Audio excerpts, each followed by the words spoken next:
আজকে আমার পছন্দের একটা রেসিপি রান্না করে খেলাম। জিমির আব্বুকে বলছিলাম যে আমার পরোটা দিয়ে ছোলা ডাল দিয়ে গরুর মাংস খেতে খুব মন চাচ্ছে, আর আমার জামাই বলা মাত্রই যেদিন বলছি তার পরের দিনই গরুর মাংস এনে দিছে যে তুমি এবার তোমার মনের মতো রান্না করে খাও। আসসালামু আলাইকুম, সবাই কেমন আছেন? আলহামদুলিল্লাহ, আমরাও ভালো আছি। আজকের ভিডিওটা সন্ধ্যা থেকে শুরু করছিলাম। সন্ধ্যার পরে আমরা নাস্তা বানাচ্ছি। আজকে সন্ধ্যার নাস্তায় আমি তালের বড়া বানাবো। আমি এখানে সুজি, কিছু আটা, নারকেল দিতে চাইছিলাম কিন্তু আমার নারকেল কুড়ানি নয়, তাই আর নারকেল দিই নাই। এদিকে আমার গুলানো শেষ, আর আমি কিছু ডালও ভিজাই রাখছিলাম, যেহেতু ডাল দিয়ে গরুর মাংস দিয়ে রান্না করবো সেজন্য আগে থেকে ডাল কিছুটা ভিজাই রাখছি। ডাল ভিজাই রেখে আমি গেছি বড়া বানাতে। সুন্দর মতন বড়াগুলো হয়েছিল। খুব অল্প উপকরণ দিয়ে আমি বানাইছিলাম, হাতের কাছে থাকা অল্প সুজি, চিনি আর লবণ আর কিছু আটা দিয়ে আমি এভাবে নর্মাল করে বানাইছিলাম। খেতে কিন্তু খুবই ভালো হয়েছিল, আর আমার পুরো ঘরটায় যেন তালের গন্ধতে মোমো করতে। সন্ধ্যা নাস্তা শেষ করে এবার আমি রাতে রান্নাটা করে নেব। গরুর মাংসটাকে আমি রান্দাই ছিল আগে, আমি দুপুরে রাঁধছিলাম, দুপুরে কিছুটা খাইছি আর কিছুটা রাত্রের জন্য রেখে দিছিলাম। তো আমি সকালে খেতে চাইছিলাম গরম পরোটা দিয়ে আর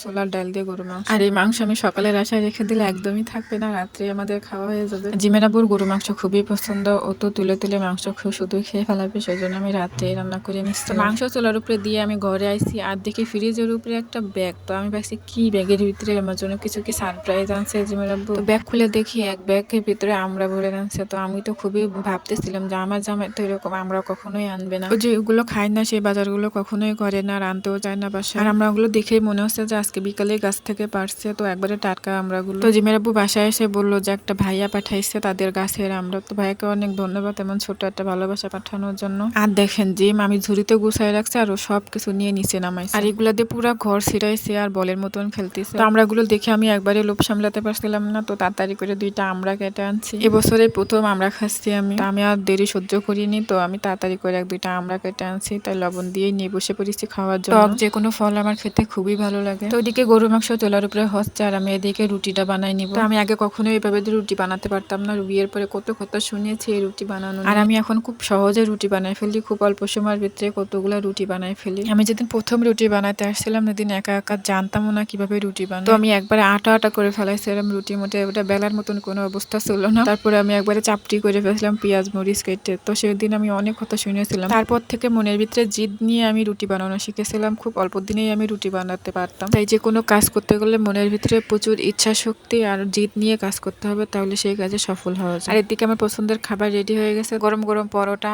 আর ছোলার ডাল দিয়ে গরুর মাংস। তো কালকে আমি খেতে চাইছিলাম আর আজকে আমার সামনে হাজির। আর জিমের আব্বু সে বাইরে থেকে দাওয়াত খেয়ে আসছিল, তো সে মাংস উঠায় উঠায় খাইছে, আর এদিকে জিম আর আমি খাই নেব। সকালে এভাবে খেলে মানে একটু বেশি ভালো লাগতো, সকালে নাস্তায় এটা খুব ভালো মানাতো, কিন্তু আমি তো রাত্রেই রান্না করে নিছিলাম। তো ছোলা দিয়ে গরুর মাংস খেতে কিন্তু খুবই মজা হয়েছিল। আজকে ভিডিওটা এখানে শেষ করছি, সবাই ভালো থাকবেন, আল্লাহ হাফেজ।